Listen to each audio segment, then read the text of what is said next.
कांग्रेस के प्रदेश प्रभारी सुखजिंदर सिंह रंधावा ने सचिन पायलट के आरोपों पर जवाब देकर नई सियासी चर्चा छेड़ दी है। 25 सितंबर की घटनाक्रम पर पायलट के बयानों का पलटवार करते हुए रंधावा ने कहा कि कुछ लोग कहते हैं कि कोरोना से पहले जो बगावत हुई उन पास्ट की बातों को लेकर मैं नहीं चलना चाहता हूं। मैं फ्यूचर की बात कर रहा हूं। कांग्रेस को फ्यूचर के बारे में सोचना चाहिए। जो पास्ट है उससे सबक भी लेना चाहिए ताकि आइंदा ऐसी गलती ना हो सके। रंधावा जयपुर में शनिवार को स्पीकर सीपी जोशी से मिलने के बाद मीडिया से बातचीत कर रहे थे। पायलट और सीएम गहलोत को एक टेबल पर लाने के सवाल पर रंधावा ने कोई साफ जवाब तो नहीं दिया। वहीं पायलट के सप्ताह भर पुराने बयान पर पलटवार जरूर कर दिया है। पायलट ने रविवार को कहा था कि 25 सितंबर को सोनिया गांधी के आदेशों की खुली अवहेलना की गई। उस समय ऑब्जर्वर बनकर आए मल्लिकार्जुन खड़गे और अजय माकन की बेइज्जती की गई। उस पर कोई कार्रवाई अब तक नहीं हो पाई। प्रभारी को इन बातों की रिपोर्ट भी भेजनी चाहिए। सचिन पायलट के बयान के सप्ताह भर बाद रंधावा ने जवाब देते हुए उनकी खेमे की बगावत को गिना दिया। रंधावा ने अभी मंत्रिमंडल फेरबदल से भी इनकार कर दिया है। मंत्रिमंडल फेरबदल के सवाल पर कहा कि सभी कहेंगे तो करेंगे, लेकिन अभी मंत्रिमंडल फेरबदल पर इस तरह का कोई विचार नहीं आया है। रंधावा ने आगे कहा, हारे हुए उम्मीदवारों से भी 1-to-1 चर्चा की जाएगी। उनको भी बुलाया गया है। जब हम कई बार इकट्ठा बात करते हैं तो अपने मन की बात नहीं कह सकते, इसलिए अकेले में मिलकर उनसे बात की जाएगी। हारे उम्मीदवारों को टिकट दिया था तो स्वाभाविक है हम उनके बात की भी सुनेंगे।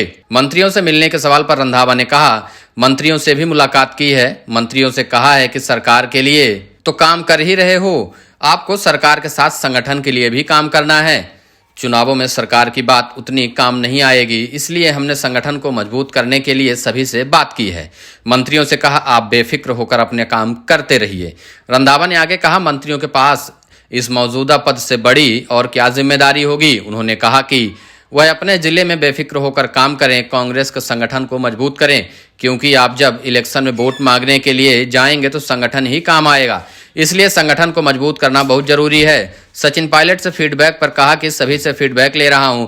मैं उस हर नेता से बात कर रहा हूं। सीपी जोशी से मेरा पुराना रिश्ता है, वह मेरे इंचार्ज भी रहे हैं। मैं एक बात साफ कहना चाहता हूं कि सीपी जोशी राजस्थान की राजनीति में चलते फिरते एनसाइक्लोपीडिया हैं। राजस्थान की राजनीति में अब सचिन पायलट और रंधावा के बीच आपसी बयानबाजी शुरू हो चुकी है। सचिन पायलट ने बीते हफ्ते अनशन के बाद जब रंधावा ने उन पर हमला किया कि उनको नोटिस भेजी जाएगी, उन्होंने पार्टी के विरुद्ध काम किया है, तो उसके जवाब में सचिन पायलट ने रंधावा को जवाब दिया कि 25 सितंबर को जो बैठक में जिन विधायकों ने कांग्रेस हाईकमान के आदेश की अवहेलना की, उन पर कोई कार्रवाई क्यों नहीं हो रही, क्यों मंत्रियों को बाहर नहीं किया गया, विधायकों की सदस्यता नहीं गई, अब उनके खिलाफ पार्टी एक्शन कैसे ले सकती है। वहीं रंधावा ने भी अब सचिन पायलट पर खुलकर हमला कर दिया। उन्होंने भी कह दिया कि हमें कोई बात ना गिनाएं, पास्ट की बात हम नहीं कर रहे, हम फ्यूचर की बात कर रहे हैं। सिर्फ सरकार रिपीट कैसे हो इस पर ही चर्चा करना चाहता हूं। तो कुल मिलाकर रंधावा ने भी इशारों में यह साफ कर दिया है कि 25 सितंबर की बैठक में जिन विधायकों ने कांग्रेस हाईकमान के आदेश की अवहेलना की, उन पर कोई कार्रवाई नहीं की जाएगी। अगर पास्ट की बात नहीं करनी है, सिर्फ फ्यूचर की बात करनी है, तो इसका मतलब तो साफ है कि जो पहले हुआ उस पर कोई कार्रवाई नहीं की जाएगी।